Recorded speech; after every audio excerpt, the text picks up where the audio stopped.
Sekalian, Assalamualaikum warahmatullahi wabarakatuh. Selamat malam dan salam sejahtera untuk kita semua. Pada malam hari ini kami akan melakukan press release kaitan dengan penetapan dan penahanan tersangka, di mana pada hari ini, Kamis, tanggal 20 Juli 2023, penyidik Kejaksaan Tinggi Sulawesi Selatan telah menaikkan status 2 orang saksi menjadi tersangka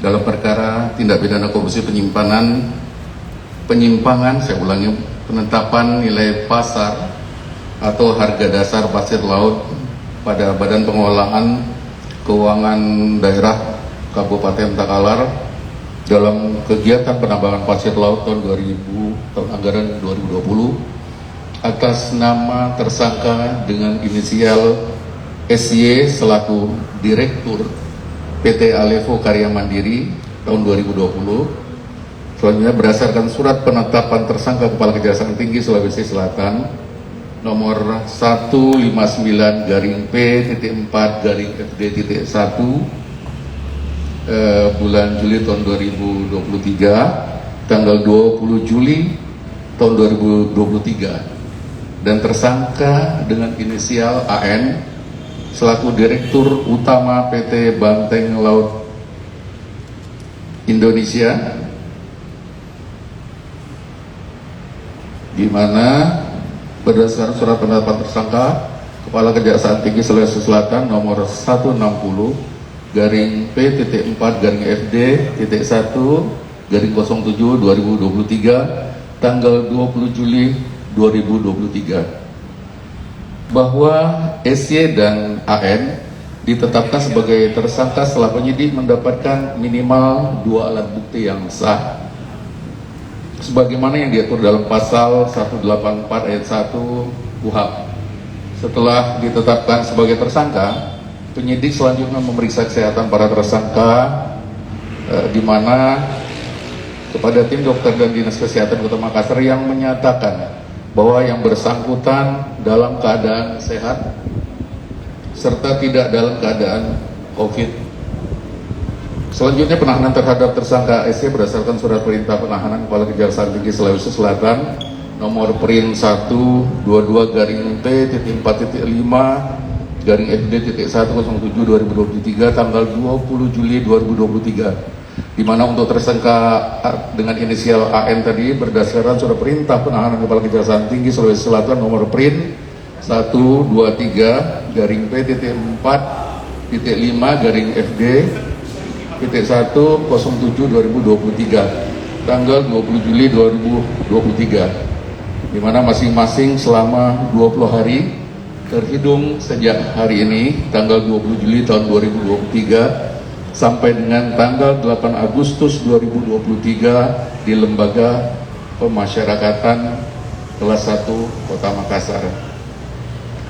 Adapun kasus yang menjerat dan menjadikan SY dan AN sebagai tersangka dan sebagai orang yang turut serta atau bersama-sama dengan terdakwa yang saat ini sudah menjalani proses persidangan di Pengadilan Tipikor Makassar dengan terdakwa dengan inisial JM, JH, dan HB yang telah terlebih dahulu seperti saya sampaikan tadi ditetapkan sebagai tersangka adalah sebagai berikut, bahwa pada sekitar bulan Februari 2020 sampai dengan bulan Oktober tahun 2020 di wilayah perairan Kabupaten Takalar, tepatnya di daerah Kecamatan Galesong Utara Kabupaten Takalar, telah dilaksanakan kegiatan penambangan mineral bukan logam dan batuan berupa pengerukan pasir laut yang dilakukan oleh PT Boskalis Internasional Indonesia dalam wilayah konsesi milik PT Alevo Karya Makmur dan PT Banteng Laut Indonesia. Hasil dari penambangan pasir laut tersebut digunakan untuk mereklamasi pantai di Kota Makassar pada proyek pembangunan Makassar Newport. Dalam melakukan penambangan pasir laut, pemilik konsesi yakni PT Alevo Karya Makmur yang diwakili oleh SY selaku Direktur dan PT Banteng Laut Indonesia yang diwakili oleh AN selaku Direktur Utama telah diberikan nilai pasar atau harga dasar pasir laut oleh Kepala Badan Pengelolaan Keuangan Daerah atau BPKAD Kabupaten Takalar, yakni terdakwa dengan inisial CM, sesuai dengan surat penetapan pajak daerah atau SKPD yang diterbitkan oleh Kepala BPKAD Kabupaten Takalar menggunakan nilai pasar atau harga dasar pasir laut sebesar 7.500 meter kubik yang nilainya tentunya bertentangan dan tidak sesuai dengan nilai pasar atau harga dasar pasir laut sebagaimana yang diatur dalam Surat Keputusan Gubernur Sulawesi Selatan nomor 1417/6 Romawi garing tahun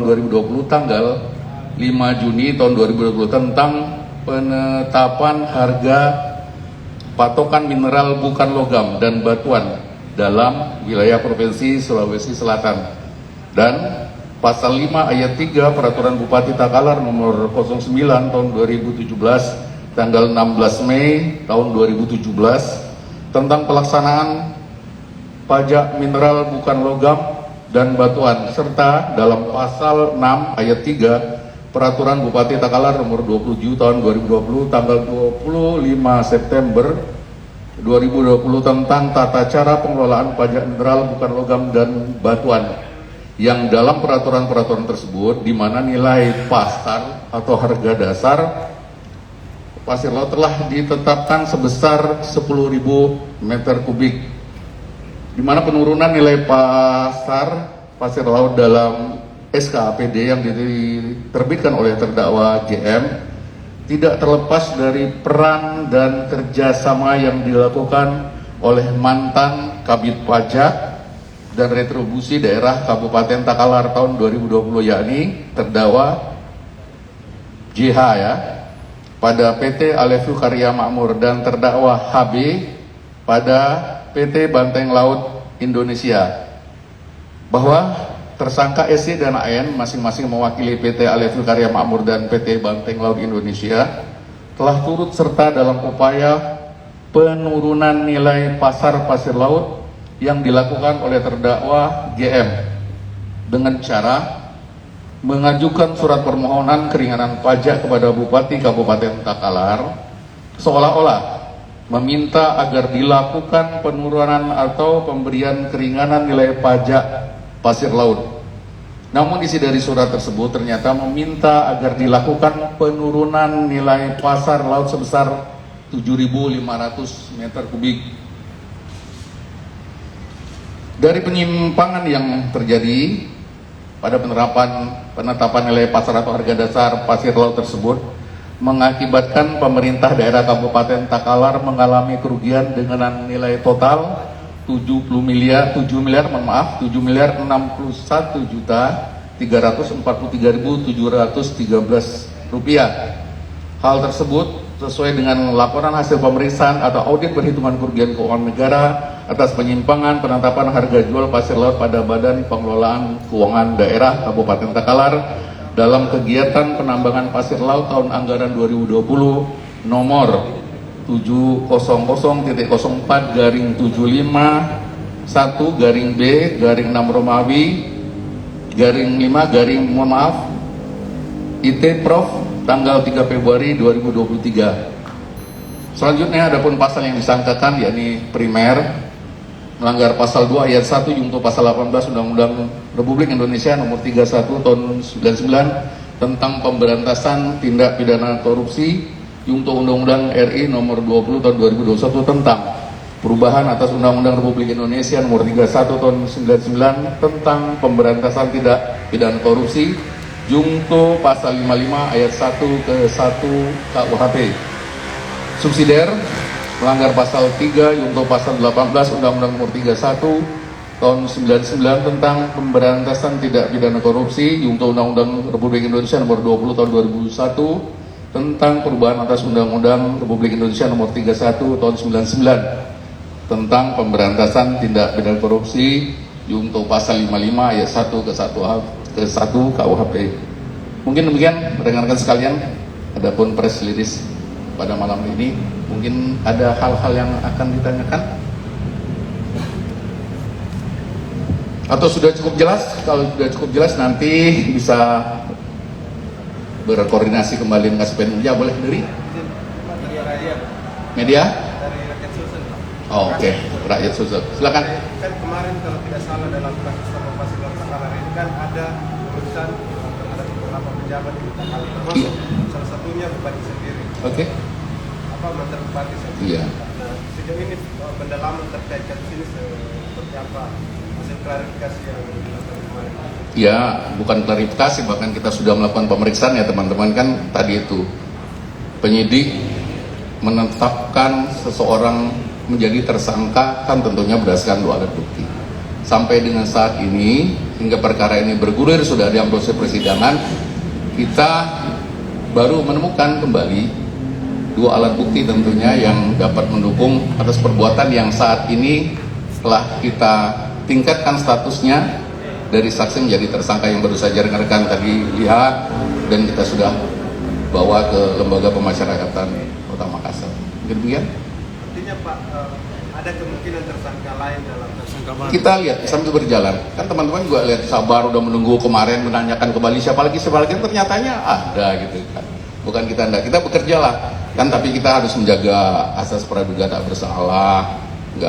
Kita nggak mau menzolimi orang, kita penuh dengan prinsip kehati-hatian pada intinya begitu. Ada lagi? Oke, cukup. Besok kita ada juga press release kok, nanti akan disampaikan oleh pimpinan untuk kegiatan kita selama mulai dari Januari sampai Juli dalam rangka kegiatan Hari Bakti Adiaksa.